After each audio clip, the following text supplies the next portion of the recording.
ప్రజా జీవితంలో ఎంతో పేరున్న హిస్టరీ పరంగా పెద్ద ట్రాక్ రికార్డే వారి సొంతమైన లో ప్రొఫైల్ సింపుల్ లివింగ్. ఇది ఏపీలో రాజుల స్టైల్. వాళ్ళ నడవడికలోనే రాజసం కనిపిస్తుంది. వారు మాట్లాడే మాటల్లో హుందాతనం కొట్టొస్తుంది. అందుకే జనాభా పరంగా వాళ్ళ సంఖ్య తక్కువే అయినా రాజులకున్న బ్రాండ్తో ఏ పార్టీ పవర్లో ఉన్నా వారికి పదవులు పక్కాగా దక్కుతాయి. ఇప్పుడు అటు ఢిల్లీ ఇటు ఏపీలోని కూటమి ప్రభుత్వాల్లో కూడా రాజులకు కీలక పదవులు దక్కాయి. అంతా బానే ఉన్నా ఇంకేదో లోటుందా? అమాత్య ఆశలు మళ్లీ చిగురుస్తున్నాయా?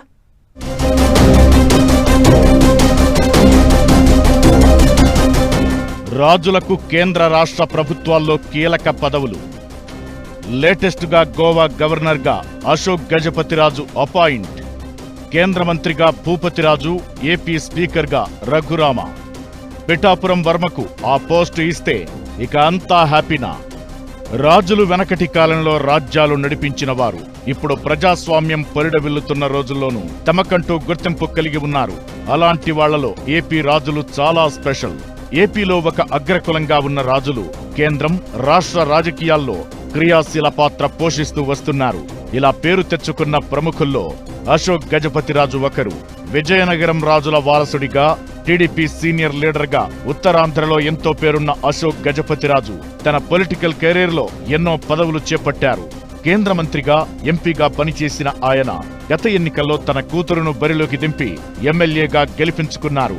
అప్పట్నుంచి పెద్దగా రాజకీయంగా యాక్టివ్గా లేని అశోక్ గజపతిరాజుకు ఇప్పుడు గవర్నర్ పోస్టు దక్కింది.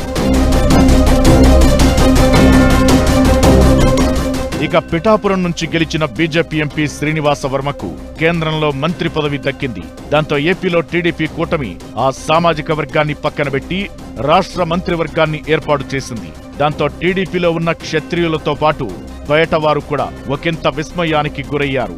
అశోక్ గజపతిరాజు 2024 ఎన్నికల్లో పోటీ చేయలేదు. దాంతో RRR పేరు పొందిన రఘురామకృష్ణరాజుకు మంత్రి పదవి వస్తుందని అనుకున్నారు.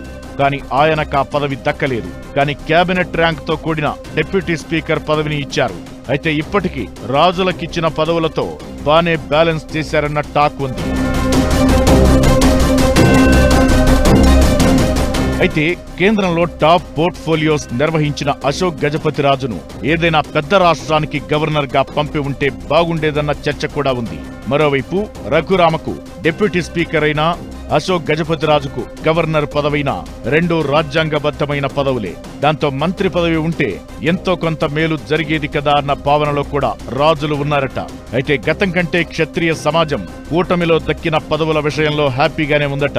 కాకపోతే రాష్ట్రంలో మంత్రి పదవి సంగతి కూడా చూస్తే అంతా ఓకే అంటున్నారట. అయితే పిఠాపురం వర్మను కేబినెట్ లోకి తీసుకుంటారని అప్పట్లో ప్రచారం జరిగింది. ఎమ్మెల్సీ చేస్తారన్న లీకులు వచ్చాయి. క్షత్రియ కార్పొరేషన్ కు చైర్మన్ ను చేస్తారని, అది క్యాబినెట్ ర్యాంకు పోస్టేనన్న టాక్ నడిచింది.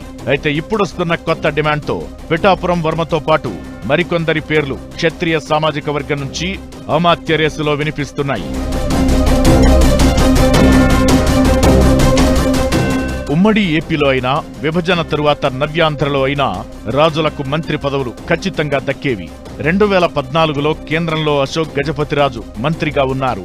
అది టీడీపీ కోటావే కాబట్టి క్షత్రియ సమాజం ఫుల్ జోష్ హ్యాపీగానే ఉండేది. ఇక 2019 నుంచి 2024 మధ్యలో వైసీపీ పాలనలో కూడా తొలి 3 ఏళ్ల పాటు క్షత్రియులకు న్యాయం చేశారు. చెరుకూరి రంగనాథరాజుకు మంత్రి పదవి దక్కింది. అయితే రెండో విడతలో మాత్రం వారికి మొండి చెయ్యే దక్కింది. దీంతో క్షత్రియులు వైసీపీకి కొంత దూరమయ్యారు. ఆ తరువాత అశోక్ గజపతిరాజు విషయంలో వైసీపీ సర్కార్ వ్యవహరించిన తీరు కూడా ఫ్యాన్ పార్టీని డ్యామేజ్ చేసిందన్న టాక్ ఉంది. అప్పటికే మెజారిటీ క్షత్రియులు టీడీపీ, బీజేపీకి అండగా ఉంటూ వస్తున్నారు.